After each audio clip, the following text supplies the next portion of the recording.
Praise the lord.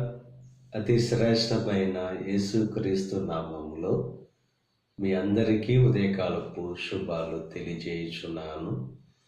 ఈరోజు దేవుడు మనకు అనుగ్రహిస్తున్న అతి శ్రేష్టమైన వాగ్దానము కీర్తనలు 146వ అధ్యాయము 7వ వచనాన్ని చదువుకుందాము.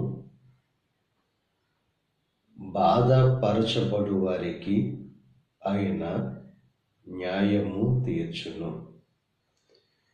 ఎవరైతే అన్యాయముగా బాధపరచబడుతున్నారో వారికి ఆయన న్యాయము తీరుస్తారని చెప్పి వాగ్దానం చేస్తున్నారు.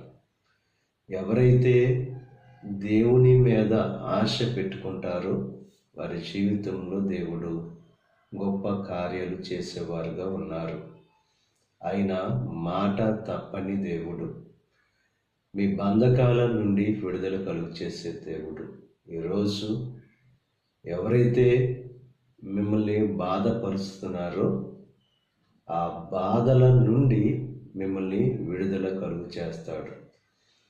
ఎవరైతే అన్యాయంగా మీ మీద నిందలు వేస్తున్నారో, ఎవరైతే అన్యాయంగా మిమ్మల్ని బాధపరుస్తున్నారో వారి ముందు దేవుడు మీకు న్యాయాన్ని తీర్చేవాడుగా ఉన్నాడు. కనుక దేవుని మీద ఆశ పెట్టుకుని విశ్వాసంతో దేవుణ్ణి వేడుకొని దేవుడు కలుగు చేసే ఆ గొప్ప కార్యాన్ని పొందుకోవలసిందిగా ప్రభు పేరట మిమ్మల్ని కోరుచున్నాను. దేవుడు మిమ్మల్ని దీవించి ఆశీర్వదించి మీ బాధలన్నిటి నుండి దేవుడు మిమ్మల్ని విడుదల కలుగు చేయును గాక.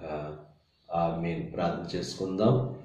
పరిశుద్ధుడా, మహోన్నతుడా, కృప కలిగిన దేవ, ఈ ఉదయకాల సమయములో నిన్ను ప్రార్థించుకోవడానికి ఇచ్చిన ఈ శ్రేష్టమైన సమయాన్ని బట్టి నీకు స్తుతులు చెల్లిస్తున్నాం దేవా. ఎవరైతే బాధపరచబడుతున్నారో వారికి న్యాయము తీరుస్తానని చెప్పి వాగ్దానం చేసావు. నీవు న్యాయానికి కర్త దేవా. అన్యాయంగా ఎవరైతే బాధపరచబడుతున్నారో వారికి న్యాయాన్ని తీర్చే దేవుడు నీవే.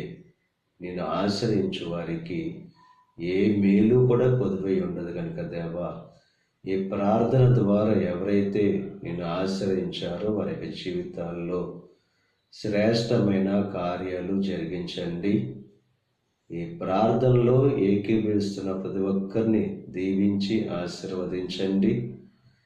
ఈరోజు తలపెట్టిన ప్రతి కార్యాన్ని సఫలం చెయ్యండి. వారి రాకపోకల్లో నీకు సహాయం అనుగ్రహించండి.